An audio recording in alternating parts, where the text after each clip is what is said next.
Typically, in the morning, you wait at the shanty till 7 o'clock. You go in at 7 and you start walking your way up the ladder, climbing up the steel. Every 2 floors, you plank it off. Then you disconnect the bottom of the mast and you tie it to the boom on top of the choking cable. You get a heavy block on the job. It probably weighs 250 pounds, something like that.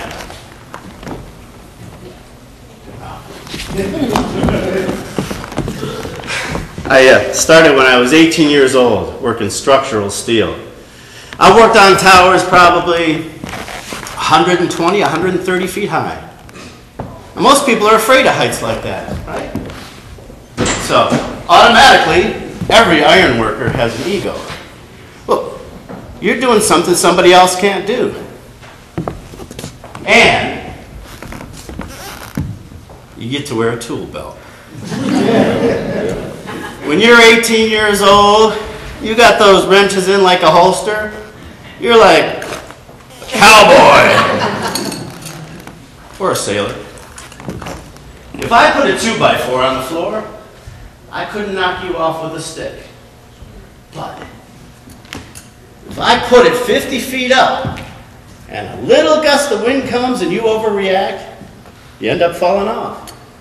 That's why most iron workers start out as kids. When you're 18 years old and just out of school, guy next to you walks the beam, you're going to try walking the beam too.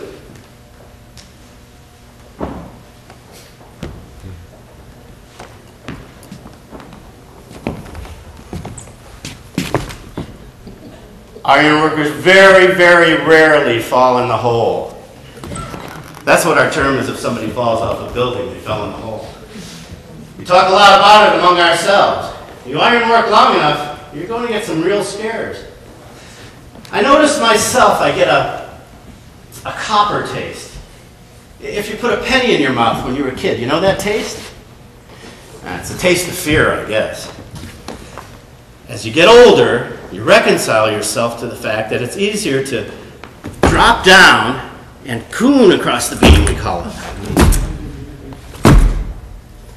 It's easier, but you lose all the hair on the inside of your legs. You can always tell an iron worker because they don't have any hair on the inside of their legs. Another bad thing. Up here, we don't have any outhouses or anything like that. Yeah, uh-oh. So, we peed on the columns. A lot of the guys get drunk the night before work, so they're always expelling themselves down these columns. The problem with that is, eventually something's going to happen where you're going to wind up working down below.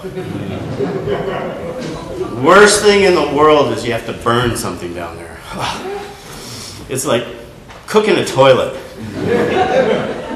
But I always knew I was going to be an iron worker. My older brothers were iron workers, and my father was an iron worker, so it was a natural course of events. My father was very disappointed I didn't go to college. We had a college guy at work last summer. One day, I'm walking by, and he notices a book in my back pocket, and he's amazed. He says, "You read?" Yeah, well, that's what can bother you. It gets to you. I mean, to say a man is just a laborer or a woman is just a housewife, it bothers you sometimes. Sometimes, some mornings I look across the skyline for a building I worked on, say that office building there. And I look down and I see a big fancy car driving into a parking garage that I built. And I know some guy from the burbs is driving it, and I know he's never going to think about me. But I think about him sometimes.